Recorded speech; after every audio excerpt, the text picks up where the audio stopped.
a excelência de sua grandeza.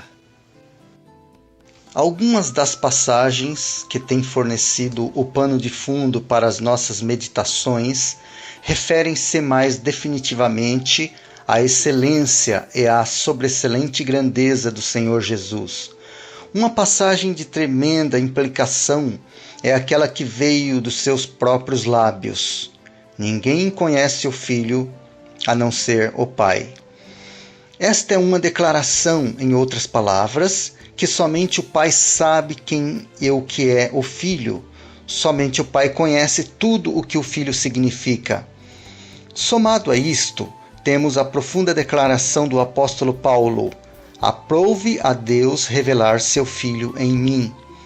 Isto se refere ao início de sua vida em Cristo Jesus, e esta foi uma revelação que estava destinada a se tornar tão plena que, após todos os seus anos de aprendizado, após todas as suas descobertas de Cristo, no final ele ainda podia ser encontrado gritando em seu coração, dizendo: considero todas as coisas como perda pela excelência do conhecimento de Cristo Jesus, meu Senhor, por quem sofri a perda de todas as coisas e as considero como refúgio para que possa ganhar a Cristo.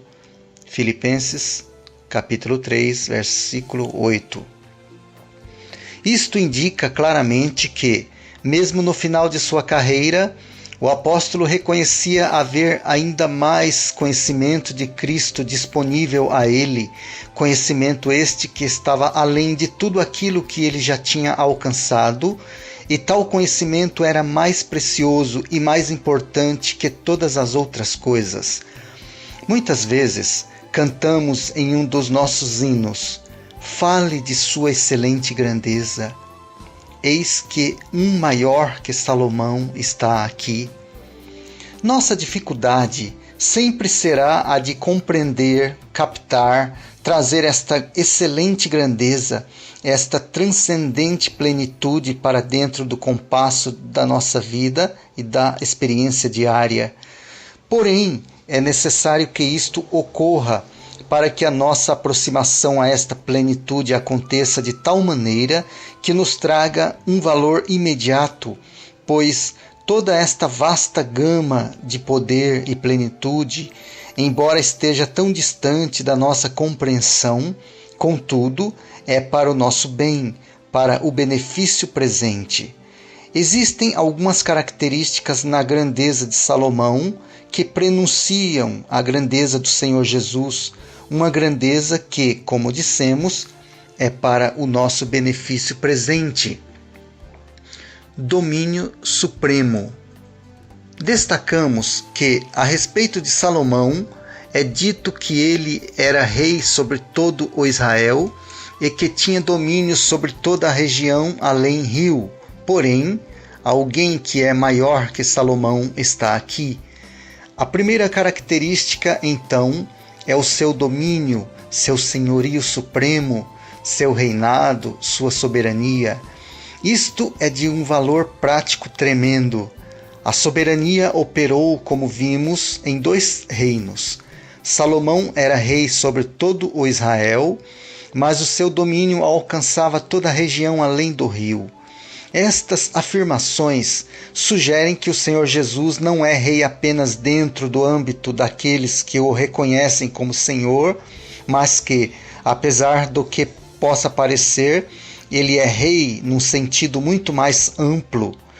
Nós estamos avançando muito no campo de Efésios em nossa consideração, e em Efésios é a universal soberania do Senhor Jesus que é trazida a nós, e não apenas a sua relação com a igreja. Jesus é a cabeça da igreja, que é o seu corpo. Jesus é Senhor na igreja, porém, muito mais que isto, ele está acima de todo governo e autoridade, e principado e poder. Ele é agora o Senhor universal. A coisa não aparenta ser assim. Tudo parece contradizer este fato, porém, precisamos receber a visão para enxergarmos que a realeza, o senhorio, o domínio universal do Senhor Jesus no tempo presente não necessariamente significa que todos estejam desfrutando dele, nem seja um reino benevolente a todos deste universo. Mas, mesmo que este seja o caso, isto não altera o fato. Há outras coisas que também apontam para o fato de modo muito positivo. Naturalmente, o nosso problema é que temos visões curtas. Somos filhos de um lapso de tempo, e este lapso de tempo é tão importante para nós que a nossa visão das coisas acaba se estreitando bastante. Se pudéssemos ter uma visão mais longa, se pudéssemos ver as coisas a partir do ponto de vista de Deus, quão diferente seria o efeito em nossos corações. Ao dizer isto, temos em mente a negação generalizada da realeza, do senhorio e da soberania do Senhor Jesus Cristo. Este período da história do mundo é chamado de o dia de sua rejeição, e há um verso de um hino que começa assim: Nosso Senhor é agora rejeitado e pelo mundo deserdado. Mas não é algo assim tão fácil colocar o Senhor Jesus de lado. Os homens podem rejeitá-lo, as nações podem rejeitá-lo, podem colocá-lo de lado, podem negar-lhe um lugar, podem repudiar os direitos dele, podem se negar a reconhecer suas reivindicações e senhorio, mas isto não os livra dele. Deus estabeleceu o seu rei em seu trono. Acerca do Filho está escrito: Teu trono, ó Deus, subsiste para sempre. Hebreus capítulo 1, versículo 8. Nada pode perturbar isto. A atitude dos homens, a atitude do mundo, não pode interferir nisto, não pode destituir o Senhor Jesus. Pode ser dito: isto é apenas uma afirmação, mas como iremos provar tal coisa? Bem, existem evidências. Temos evidências de que Jesus é o Senhor, que Ele está sustentando todas as coisas com a sua mão soberana e que nada pode tomar o seu lugar. O testemunho da história. Olhe para a história e veja o que tem tentado substituir o Senhor Jesus em soberania, tentado fazer aquilo que somente Ele podia fazer, tentado trazer um estado de coisas a fim de realizar aquilo que está no poder apenas do Filho, e veja quão longe tais esforços têm alcançado êxito. Qualquer coisa que busca trazer um estado de coisas que apenas o Senhor Jesus pode estabelecer está condenado. Você pode ver isto reiteradamente através da história. O domínio do mundo tem sido buscado por várias pessoas. Coisas que eram ideais, concepções magníficas para o mundo, têm sido tentadas, mas têm fracassado.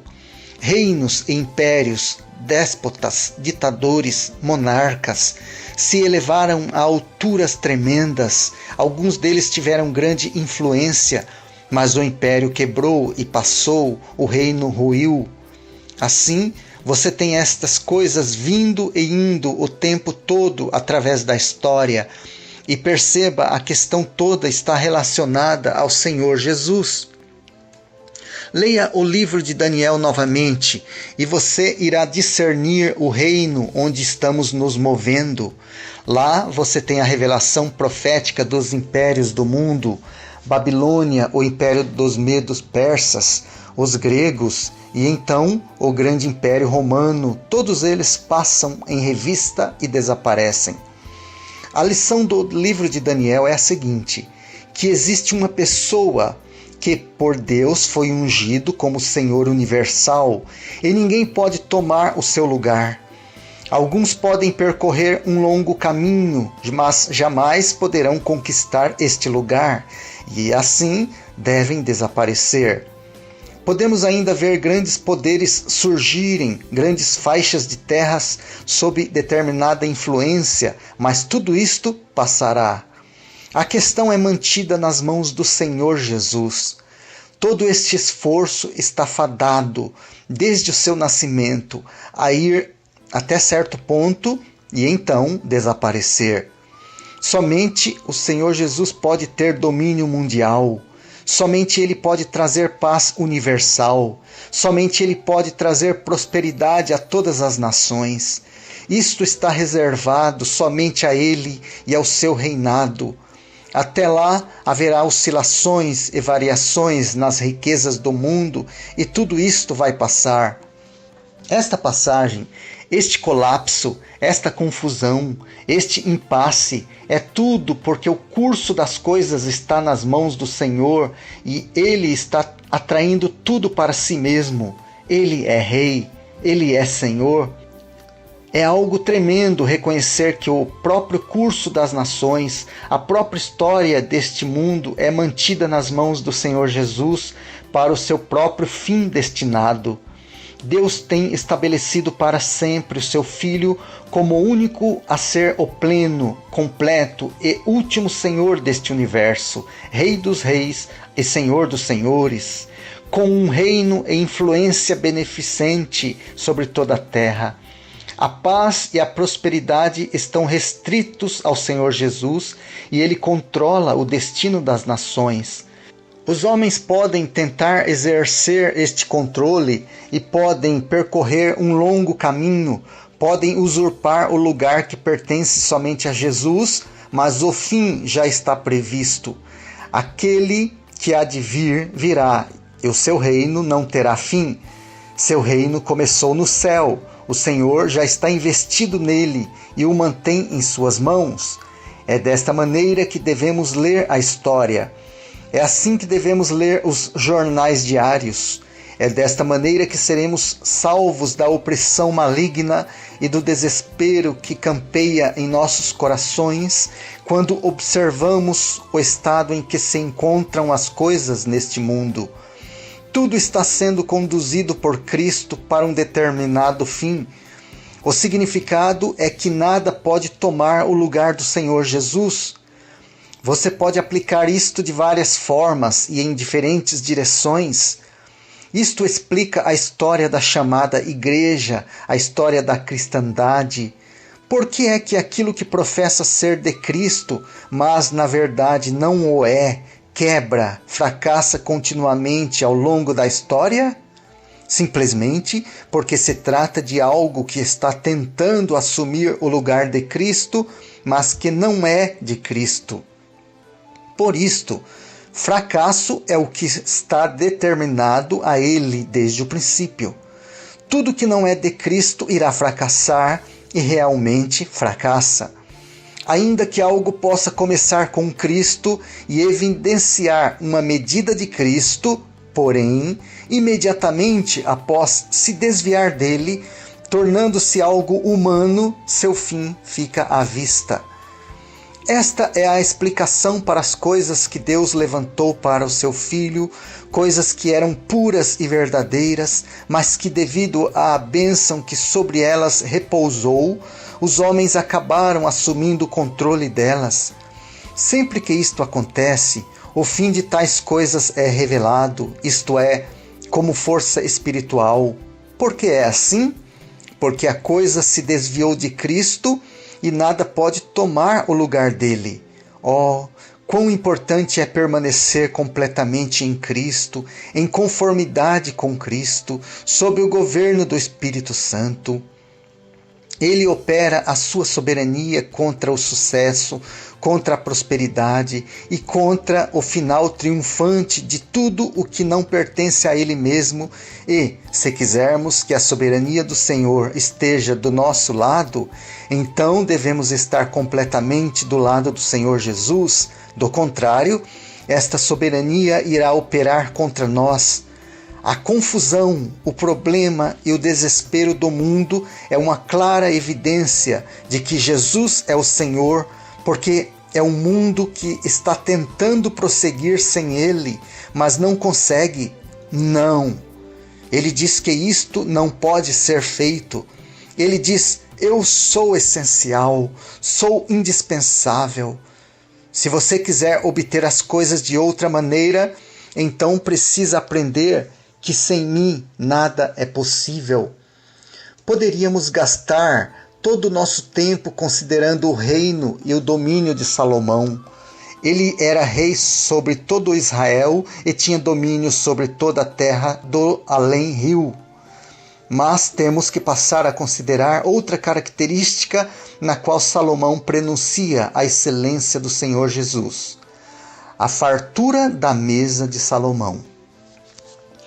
E a provisão de Salomão para um dia era de 30 medidas de flor de farinha, 3 medidas de farinha, 10 bois cevados e 20 bois do pasto, e 100 carneiros, além veados e cabras montesas, corços e aves cevadas. Este é um grande dia de festa para Salomão. A que isto se refere, senão a fartura de Salomão? De forma nenhuma era uma dieta de fome. Um maior que Salomão está aqui. Quando, pelo Espírito Santo, alcançamos este conhecimento do Senhor Jesus, não há motivo para morrermos espiritualmente de fome. Oh, que tragédia os crentes morrerem de fome, tendo um rei como o Senhor Jesus. É uma tragédia este sofrimento indizível dos filhos de Deus, os quais espiritualmente estão morrendo de fome. O fato é que há uma plenitude para o povo do Senhor, uma plenitude que excede em muito a de Salomão. Leia o Evangelho de João novamente, tendo isto em mente, e você verá como esta verdade recebe sua confirmação a partir da vida terrena do Senhor Jesus. Olhe o capítulo 6, com seu grande incidente da alimentação da multidão, tudo levando a uma interpretação espiritual: eu sou o pão. Seus discípulos fracassaram na fé num ponto e Jesus ficou surpreso. Vós ainda não entendeis, nem vos lembrais dos 5 pães para os 5.000 e quantos cestos levantastes? Nem dos 7 pães para os 4.000 e quantos cestos sobraram? Mateus capítulo 16, versículos 9 e 10. Jesus ficou surpreso com a incapacidade deles de entender que nele não havia apenas suficiência, mas abundância. Há algo errado conosco se não descobrirmos isto. A plenitude de Cristo é para nossa satisfação espiritual. Há abundância de alimento. Novamente, considere não apenas a tragédia patética, mas a perversa tragédia da fome. O que é que está mantendo o povo de Deus fora desta plenitude? Em grande parte é o preconceito, o truque que o diabo usa para colocar a barreira do preconceito entre a necessidade e a oferta. Oh, esta é a maldade do diabo ao vir por meio destas obras, cegando e privando o povo de Deus. Há pão em Cristo. Ele é uma fonte inesgotável para a vida espiritual. Sabemos que precisamos alcançar a mesma posição de Paulo quando gritou: para que eu possa conhecê-lo. Isto é, para uma consciência de que há um conhecimento que está além de tudo aquilo que já temos recebido, onde tudo é considerado como nada comparado a este conhecimento. Estas não são meras palavras, é uma verdade. Há pão no Senhor Jesus, há pão em sua casa. É aí que ele é superior a Salomão. Há pão para uma poderosa hoste, para uma companhia capaz de fazer jus ao seu alimento, muito mais do que qualquer um dos domésticos da casa de Salomão. Se eles tivessem se assentado à mesa a fim de se fartarem, podiam se fartar até se fastiarem, mas o nosso apetite não tem fim. Nós temos uma capacidade espiritual de crescer e crescer até atingirmos a plenitude de Cristo. A fartura de Salomão, então, é outra característica através da qual ele prenuncia a excelente grandeza do Senhor Jesus. A glória de Salomão. A glória de Salomão é proverbial.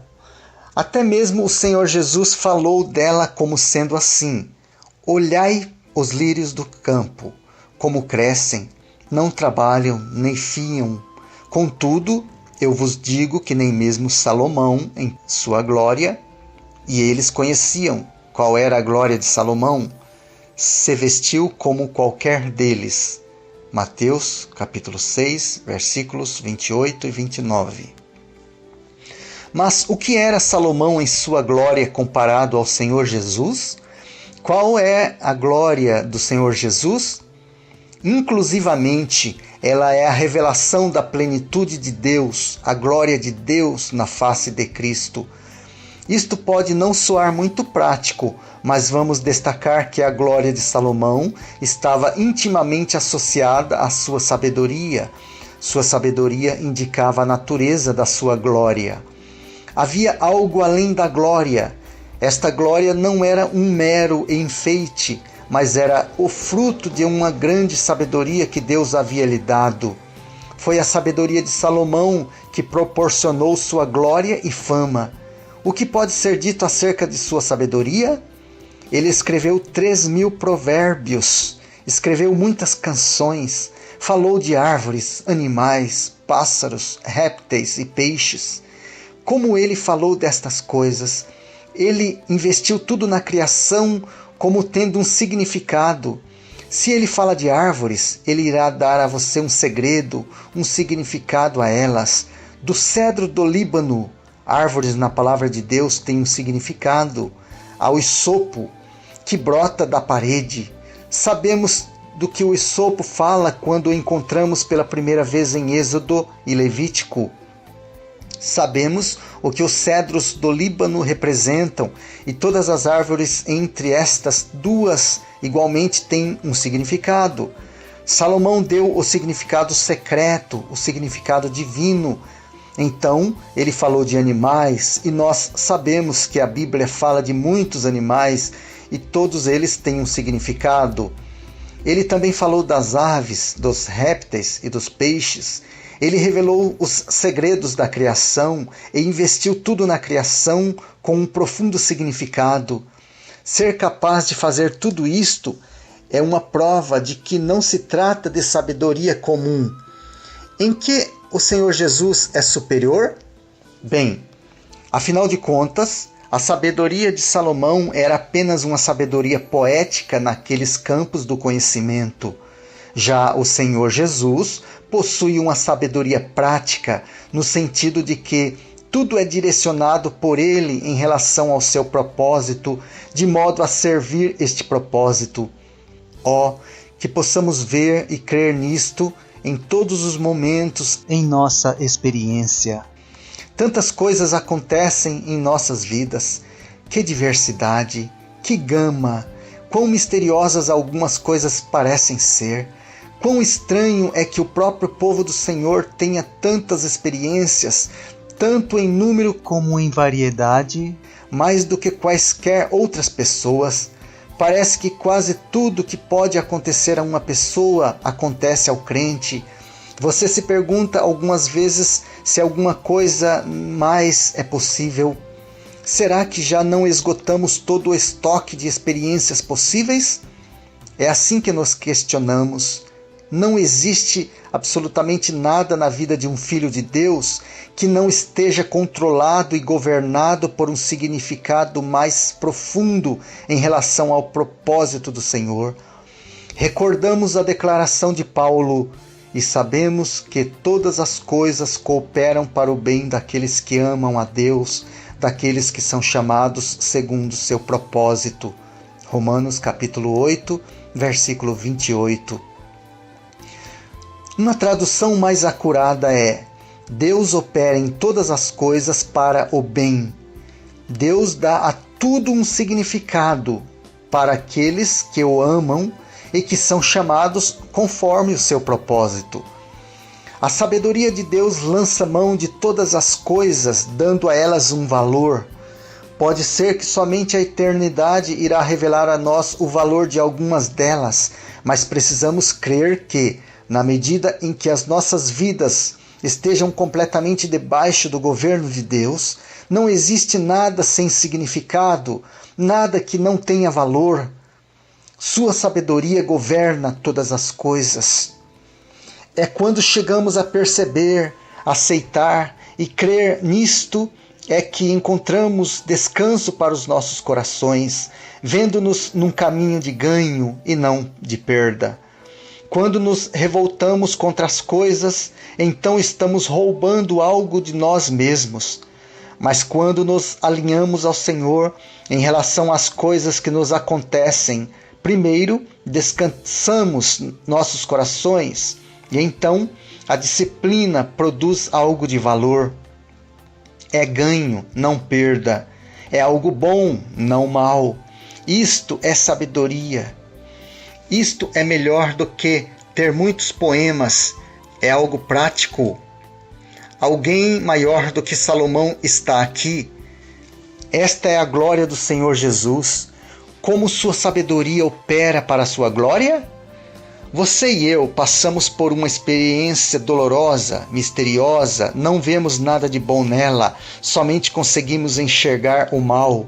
Somos levados a olhar para o Senhor e a crer que, embora não consigamos ver nem entender, Ele conhece e cremos nele.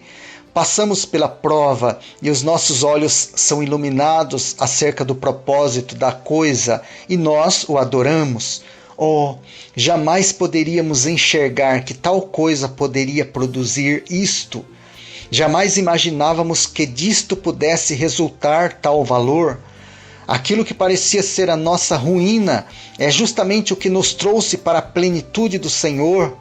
É esta a sua glória. Lembre-se de que a sabedoria do Senhor é governada por seu amor. Esta é uma grande questão em relação a Salomão. Foi o coração de Salomão que estava por trás de sua sabedoria. Era um coração sábio e inteligente, não um cérebro. Olhe para Salomão. 2 mulheres lhe trazem um bebê. Salomão fica assistindo. E por que ele fica assistindo? Por causa de algo que ele conhece a partir da sua própria experiência. Leia a história do nascimento de Salomão. Leia aquela pequena seção a respeito do amor especial que sua mãe tinha por ele. Salomão era o queridinho do coração de sua mãe e ele sabia como ela o amava. Ele sabia o que era o amor de uma mãe por seu bebê e ele presta atenção naquelas 2 mulheres. Ele fixa um olhar atento de uma mãe na direção delas e diz para alguém que está do seu lado: tome essa espada e divida a criança ao meio. Isto não soa muito como o coração de uma mãe, mas ele fica observando. Então ele vê o coração da mãe saltar e gritar: não! Prefiro que a outra mulher fique com a criança ao invés de machucá-la. E Salomão soube quem era a mãe da criança. Esta é a sabedoria de Salomão que foi acionada por seu amor. Isto realmente marcou supremamente o Senhor Jesus. Oh, às vezes parece que o caminho que Jesus vai trabalhar é difícil, mas tudo é movido por seu amor. Pode ser estranho e misterioso, mas o amor está presente. Há um grande coração por trás de tudo. Quando a arca foi trazida na direção de Salomão para o interior do santuário e colocada em seu devido lugar, o que falava do Senhor vindo para o seu descanso e satisfação, somos informados de que esta realização simbólica do descanso do Senhor foi atestada a partir do céu e que Salomão virou o seu rosto para o povo e o abençoou. Deus chegou ao seu descanso em seu Filho, em total satisfação, e então o Filho, em cuja face está a glória de Deus, volta-se para nós em bênção. A glória de Deus na face de Jesus Cristo. 2 Coríntios capítulo 4, versículo 6. Alguém maior que Salomão está aqui. O Senhor nos dê uma nova compreensão de seu Filho.